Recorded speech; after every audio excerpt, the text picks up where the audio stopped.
A lo largo del siglo XVIII, Europa vivió una importante etapa de renovación que la condujo a abandonar las viejas creencias en favor de una intensa búsqueda de ideas y conocimientos.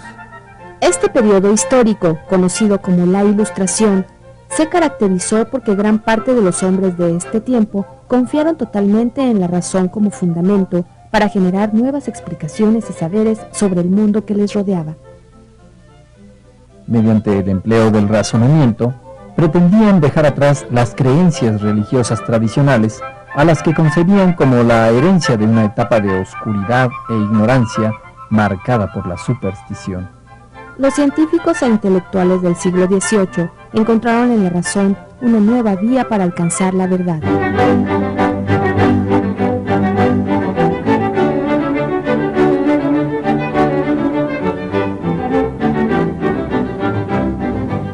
Siglo XVIII, siglo de las luces, de la Ilustración.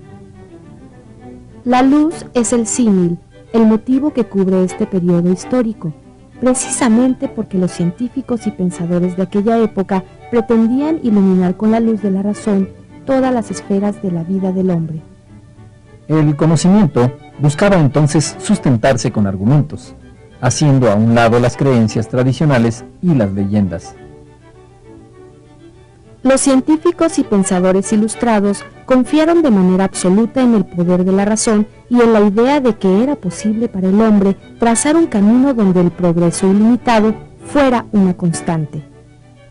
Razón y progreso se erigieron en valores fundamentales, valores que marcaron toda una época en el desarrollo de las ciencias y las humanidades en el continente europeo. Ejemplos célebres de este periodo histórico son la Enciclopedia, de los franceses Denis Diderot y Jean d'Alembert, y el Teatro Crítico Universal del fraile español Jerónimo de Feijoo. Ambas obras, profusas en su contenido, reunían gran parte de los conocimientos de su tiempo. Fue este precisamente uno de los rasgos característicos de los intelectuales de aquella época: tratar de sistematizar el conocimiento humano bajo el criterio de que tales saberes pudieran ser utilizados por el mayor número de hombres. De esta manera rechazaron atribuir los sucesos del mundo a la acción de las fuerzas divinas y abordaron la empresa de establecer una serie de razonamientos que les ayudaran a comprender los fenómenos que les rodeaban. En el siglo XVIII, rindieron frutos los progresos logrados en la ciencia durante el período barroco, y se inició un acelerado desarrollo de la técnica que encontraría, algunos años después, su punto culminante en la Revolución Industrial. La influencia de la Ilustración se extendió a todas las ramas de la vida humana, desde la filosofía y las ciencias hasta la política. Asimismo, se propagó prácticamente por todo el continente europeo, pero tuvo especial resonancia en Francia e Inglaterra, donde animaron este movimiento intelectuales tan importantes como Juan Jacobo Rousseau y David Hume. Las luces de la razón no brillaron de igual forma en todas las naciones. En algunos casos, sus destellos enfrentaron densas sombras provenientes del pasado.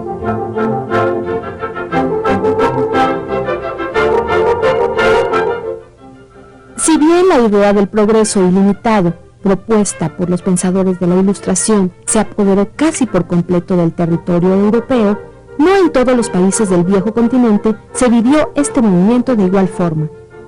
En España existieron ciertas resistencias provocadas por la manera en que esta nación experimentó los tiempos de la Reforma Protestante y el periodo barroco. Ello se debió a la enérgica vigilancia que la propia monarquía española y la Iglesia ejercieron sobre el mundo hispánico. La estricta tutela de estas instituciones provocó que el desarrollo de la filosofía y de las ciencias en el Imperio español fuera más pausado y conservador. A pesar de esta circunstancia, las ideas ilustradas tuvieron gran importancia dentro del entorno ibérico, en especial en el terreno político. El emperador Carlos III, quien reinó en España entre los años de 1759 a 1788, practicó una forma de gobierno basada en los preceptos de la Ilustración. Bajo su tutela, ese país logró consolidarse como nación moderna. A la forma de gobierno que practicó Carlos III se le conoce con el nombre de despotismo ilustrado, y a las reformas que impulsó como reformas borbónicas, precisamente porque el monarca se apellidaba Borbón. El despotismo ilustrado se caracterizó por ser el gobierno absoluto de un monarca que buscaba mejorar las condiciones de su país. Para conseguirlo, tomaba como guía los conocimientos científicos y filosóficos de la Ilustración. Uno de los problemas del despotismo ilustrado fue su afán de imponer a sus súbditos un solo criterio y una ley ciega que muchas veces se olvidaba de la realidad.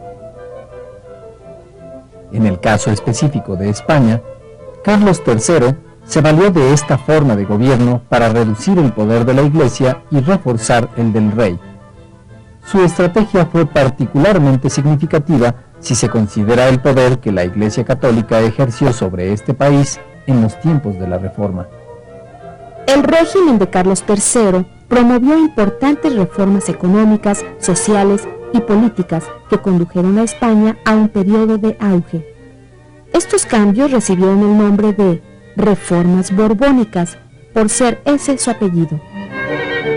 El pensamiento ilustrado cruzó la amplia frontera del Atlántico y arribó a América, donde ejerció una notable influencia.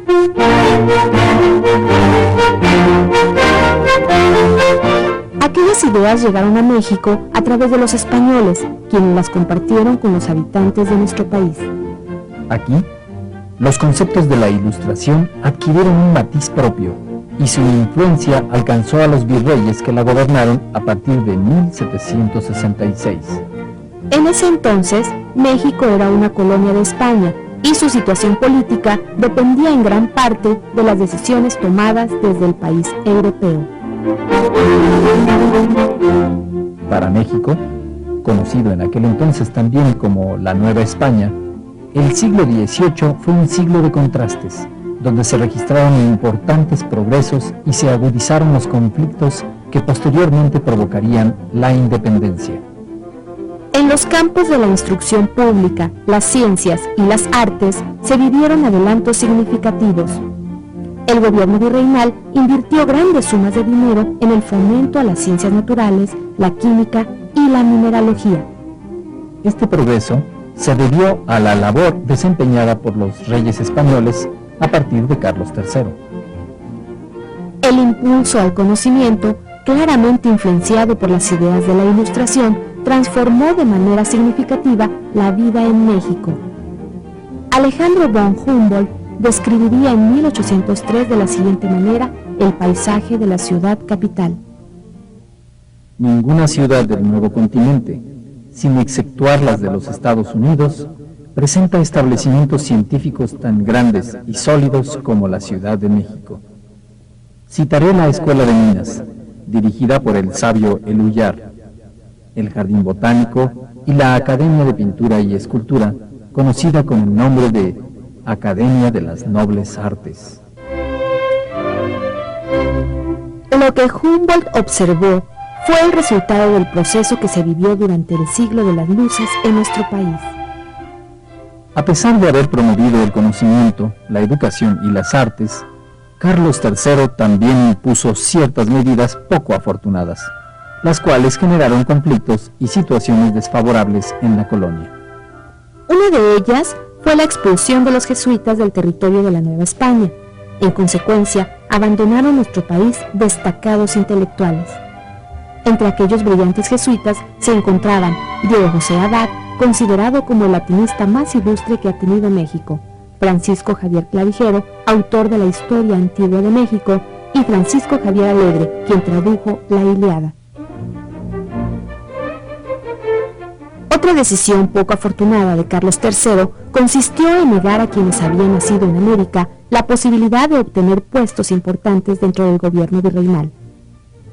Esta determinación privó a la población originaria de la Nueva España de la oportunidad de adquirir una experiencia que bien pudo haberse aplicado en beneficio tanto de la colonia como del Imperio Ibérico. Ambas disposiciones reflejan uno de los errores cometidos por el régimen del despotismo ilustrado. En su afán de ceñirse a las ideas de la Ilustración, esta forma de gobierno olvidó en ocasiones la realidad, sobre todo cuando la realidad no coincidía con las ideas de los gobernantes. Los problemas políticos se extendieron también al terreno económico. Los recursos extraídos de México fueron desperdiciados por España, que se limitó a actuar como puente de paso para las materias primas y el oro que recibía de nuestro país, y cuyo destino final eran otras naciones de Europa, como Francia, Inglaterra, Holanda o Austria.